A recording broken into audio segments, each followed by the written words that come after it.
පෙළපල් සරැලි පිළිබඳව සහ ඒකේ අරමුණ තමයි පැහැදිලි කළේ. ඉතින් අපි විශ්වාස කරනවා ඔබ සියලු දෙනා ජනමාධ්‍ය හරහා මේ විශේෂ අවස්ථාව මේ විශේෂ තත්ත්වය ජනතාවට අරගෙන යාවි කියලා. ඉතින් අපි කිව්ව කරුණු වලට අදාළව තමුනාරි විශේෂයෙන් පැහැදිලි කරගත්තු යමක් තිබෙනවා නම් එසන ඔබට අවස්ථාව තියෙනවා.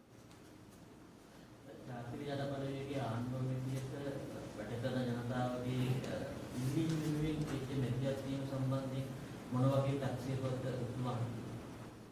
ඇත්තටම වැඩ කරන ජනතාවගේ පෞද්ගලික කාලේ ඉල්ලපු සියලුම සාධාරණ ඉල්ලීම් අපි ලබා දීලා තියෙනවා. සමහර ලබා දෙන්න වැඩ කරමින් යනවා. අපි අත්‍ය ගත්තොත් වැඩ කරන ජනතාව ඉල්ලීම් ඉල්ලන්න කලින් අපි විසින්ම ඉෂ්ට කරපු ආණ්ඩුව මේක තමයි. පෞද්ගලික කාලේ අපේ රටේ වැඩ කරන ජනතාව අපෙන් වැටුප් වැඩිවීමක් ඉල්ලා හිටියේ නැති වෙලාවක පෞද්ගලික ආයවයෙන් අපි විශාල වැටුප් වැඩිවීමක් ලබා දුන්නා. දැන් මේ පෞද්ගලික සතිය ගත්තමත් අපි තීරණයක් ගත්තා රාජ්‍ය සේවීන් අනියම් සේවක සිල්දන ස්ථිර කරන්න. ඒ වගේව ගත්තොත් එම ආණ්ඩුවක් හිතමින් වැඩ කරනවා.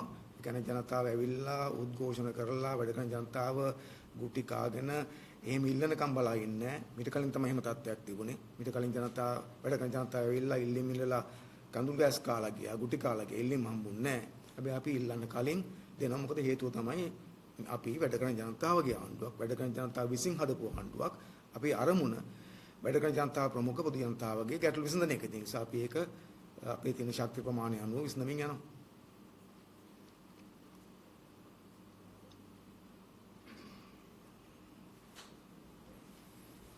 අපිට තව මොන හරි තියෙනවද විශේෂ දෙයක්?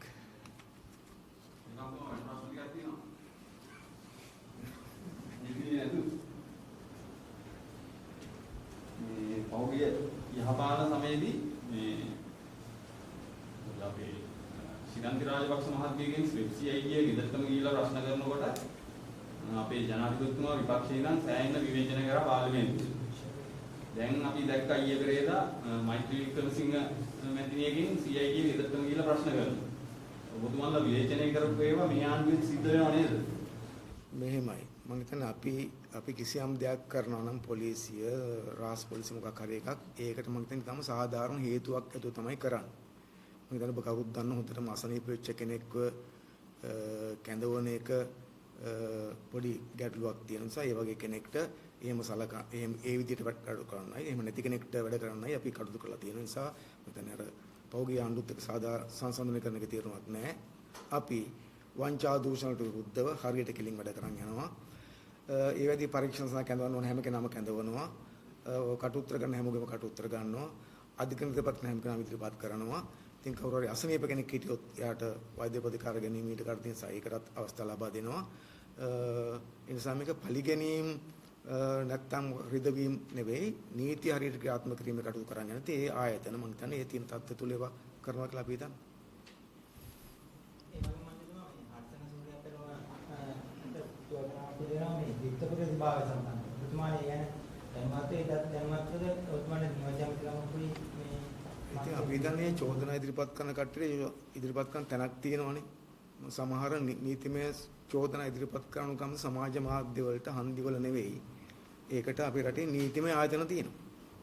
එහෙම ඒ චෝදනා ඉදිරිපත් කරන අයට මම හිතන්නේ හොඳම දේ තමයි ඒ නීතිමය ආයතන වලට ගිහිල්ලා රාජ්‍ය පොලිසියට නැත්තම් අධිකරණයට පැමිණිලි කරන එක. එතකොට ඒ විමර්ශනය කරන්නේ. මේ මැතිකරන වේදිකාවේ කතා වුණා මේ මහින්ද රාජපක්ෂගේ මේ උගන්ඩා සල්ලි ගැන. එතකොට දැන් ඒ පිළිබඳව මොකක් හරි විමර්ශනයක් යනවද? මොකක් හරි ඒකට කියන්න තියෙනවද? පෞද්ගලික ආණ්ඩු කාලේ හිටපු නායකයෝ කරපු වංචා දූෂණ අපි හොයමින් යනවා. අපි විශ්වාස කරනවා ඒ හොයපු වංචා දූෂණ හොයපු මුදල් විවිධ රටවල තැන්පත් කරලා ඇති කියලා. එම සැකයක් ජනතාවට තියෙනවා. එතකොට ඒ සැකේ කිව්වේ අපි විතරක් නෙවෙයි. මහින්ද රාජපක්ෂ ආණ්ඩු කරන කාලේ විපක්ෂීට හිටපු අනිත් පක්ෂත් ওই සැකේ කිව්වා. දැන් අපි පරීක්ෂණ කරමින් යනවා. ඒ පරීක්ෂණ කරන අපිට මම ඒ රටවල් ගොඩක් උදව් කරනවා මේ ආණ්ඩුවට. වෙනද කවදාකවත් විදේශ රටවල් උදව් කරේ නැහැ ආණ්ඩුවකට ඒ පරීක්ෂණ කරන මේ සැරේම නෙවෙයි උදව් කරනවා. ඒ උදව් කරන නිසා තමයි අපිට පෞද්ගලික කාලේ පුළුවන් වුණේ ඔය පාතාල කණ්ඩායම් සල්පමණක් ලංකාවට ගේන්නත්. ඒ නිසා මොන රටේ තිබ්බත් ඒ රට උදව්වත් ඇතුව අපි පරීක්ෂණ කරලා අවසන් ප්‍රතිඵලය ජනතාවට කියන. ඒතකොට බලා ගන්න පුළුවන් සල්ලි තිබ්බේ කොහෙද නැත්තේ කොහෙද කොච්චර තිබ්බද කවුරු තිබ්බේ කියලා ඒ සියල්ල අපි පරීක්ෂණ අවසානයේ ජනතාවට ඉදිරිපත් කරන්න බලාපොරොත්තු වෙනවා. මම හිතන්නේ මේ දවස්වල ඔය කලබලේ තියෙනෙත් ඒගොල්ලන්ගේ ඒක නිසා කියලා අපි හිතනවා. ඒ නිසා ඒගොල්ලෝ කලබල කරපුවා. ඒගොල්ලෝ තැන් තැන්වල කෑ ගහපුවා. අපි අපේ කටයුතු නීත්‍යානුකූලව හරියට කරගෙන යනවා. අපිට සුගීශ්වර මහතාගේ විරෝධතාවයකට ඊයේ ප්‍රහාරයක් කළා.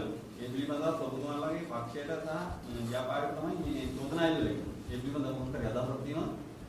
අනේ සුගීශ්වර බණ්ඩලාගේ විරෝධතාව අපිට තියෙන වැඩේ මොකද්ද කියලා කියනකොට 10ක් 15ක් අරන් ගිහලා කොහෙන්ද කෑ ගැහුවම ආණ්ඩුවට මොකද්ද වෙන්නේ?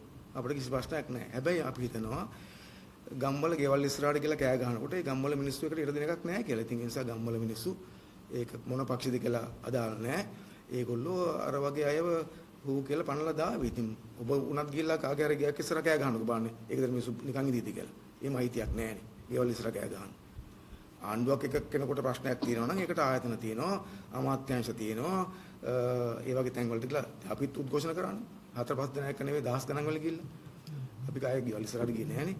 ඒ නිසා ඔය මන්ද මානසිකත්වයෙන් පෙරිච්ච නැත්තම් පොඩි නිකන් ජනප්‍රිය වෙන්න උත්සාහ කරන සමාජ මාධ්‍යවල මුණ දා ගන්න උත්සාහ කරන ඔය 10 15 අරගල අපිට නම් අදාළම නැහැ. අපිට අදාළම නැහැ. ඉතින් ඒකට මිනිස්සු විරුද්ධ වෙලා ගැවුවට අපිට ගන්න දෙයක් නැහැ. ඉතින් ඒකට ගියපු අයකට මුණ දී ගන්න ඕන ගම තියෙනවා. මං හිතන්නේ මම දැක්කේ එතුමා කියලා තියෙනවා. එතුමාට ගැහුවෙත් නෙවෙයි වෙන කොහරි ගහපයක් වැදුනා කියලා නේද? හොඳයි අපිට මේ දිනේ සම්බන්ධ අපේ මේ තොරතුරු ටික අපි හිතනවා ඔබතුමාලා අරගෙන යාවි කියලා. බොහොම ස්තුතියි එමුණියට.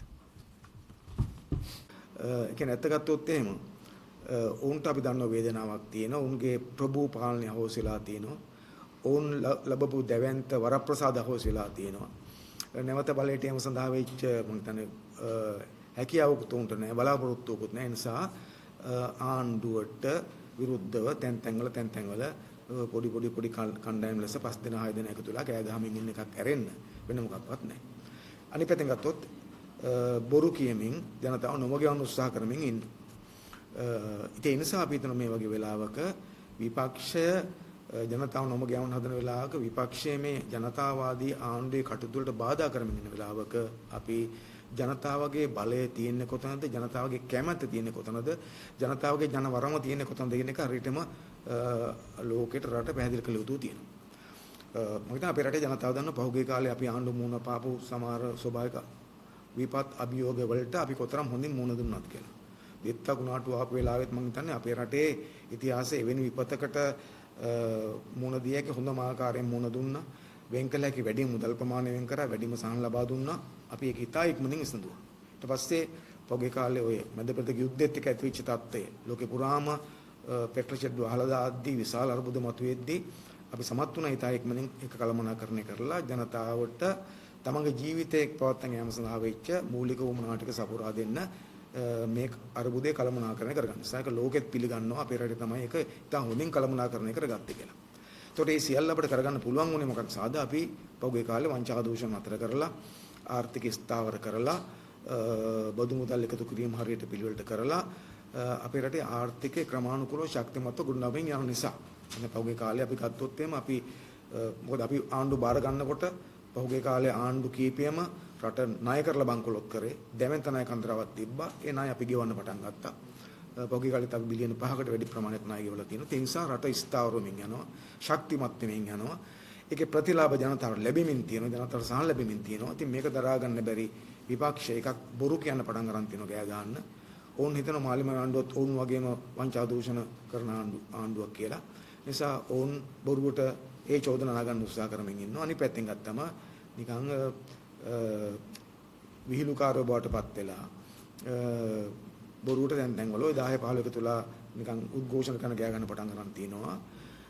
මම හිතන්නේ ඒගොල්ලෝ තේරුම් අරගෙන නැහැ. අරගල කියන්නේ මොනවද, උද්ඝෝෂණ කියන්නේ මොනවද, ඒවට පදනමක් තියෙන්න ඕන, ඒවට සටන් පාඨ හරියට තියෙන්න වගේ ඒවා තේරුම් ගන්න නැහැ. දේශපාලනේ තේරෙන්නේ නැහැ. කොටබේ රාජපක්ෂගේ ආණ්ඩුව අරගලයෙන් එළුවම ඒගොල්ලෝ හිතනවා ඕන්ලාවක 5 දිනකට 6 දිනකට අරගලයක් කරලා ආණ්ඩුවක් එලවන්න පුළුවන් කියලා. 10ක් 15ක් වයර් ගියක් ඉස්සරහට ගිහලා ගෑගවම ඇමතිවරයෙක් කිල්ලාස් වෙයි කියලා ඒගොල්ලෝ හිතනවා. ඒ જાතිය මන්ද මානසික කණ්ඩායමක් තමයි දැන් ඔය විපක්ෂයට වෙලා ඉන්නේ. ඒ නිසා මම හිතනවා අපේ රටේ ජනතාව ඒගොල්ලන්ට මේ පෙන්නමින් ඉන්නවා. ඒගොල්ලන්ගේ මන්ද මානසික ඇසරීමට අපේ රටේ ජනතාව රැවටෙන්නෙත් නැහැ, ඒකට ඉඩ දෙන්නෙත් නැහැ කියලා. ඒ නිසා මෙවැනි වෙලාවක අපි බංකොලොත් රටක ආණ්ඩුවක් අරගෙන ආර්ථික ස්ථාවර කරමින් ආර්ථික ගොඩනගමින් ජනතාවට සහන දෙමින් ලංකාව ලෝකෙ ඉස්සරහා ගෞරවාන්විත තැනක තබමින් රට ගොඩනගමින් යනකොට ඒකට බාධා කරමින් නැවත අර පරණ පුරුදු මජර දේශපාලනය ගෙන විපක්ෂ කණ්ඩායම උත්සාහ කරමින් ඉන්නවා නම් ඒ උත්සාහය පරාජයටපත් කළ යුතු තියෙනවා. ඒ උත්සාහය පරාජයටපත් කිරීම වකින් තියෙන අපේ රටේ ජනතාවට. නිසා අපි හිතනවා මේ වෙලාවේ මේ දිනේ අපි ඒ වෙනුවෙන් පාවිච්චි කළ යුතුයි. ඒ නිසාම තමයි අපි අපේ මේ දිනේ තේමාව කරගත්තේ ජන රජයට ජන බලයක් කියන එක. අපි මේක ජනතාවගේ ආණ්ඩුවක්, ජනතා රජයක්. අපි ජනතා රජයක් ගොඩනගමින් යනවා. අනේ ජනතා රජයට, ජනතා ආණ්ඩුවට, ජනතා පාලනයට ජන බලය තිබෙන බව කවුරුත් දැනගත යුතුයි. ඒ ජන බලය ඒ ආණ්ඩුවත් එක්ක තියෙනවා කියන එක මම හිතන්නේ අපි කාටත් පෙන්විය යුතු තියෙන නිසා අපි මේ අපේ මේ දිනේ තේමාව ලෙස ජන රජයට ජන බලයක් කියන තේමාව යටතේ දිස්ත්‍රික්ක 21ක අපි මේ දින පවත්වනවා. අපි ඊටමත් හැමදාම වගේ ඊටමත්ම විනයකරුක ලෙස ඊටම සංවිධානාත්මකව පෙළපාලි 21ක් සහ රැලි 21ක් තියෙනවා. ඉතින් අපි පක්ෂ නායකයෝ මේ රැලි වලට සම්බන්ධ වෙනවා බෙදලා ගිහිල්ලා නූරෙලි පවත්වන මේ කඳුකරේ රැලියට අනුස්ථානක සහෝදරයා සම්බන්ධ වෙනවා ජනාධිපති අනුස්ථානක සහෝදරයා.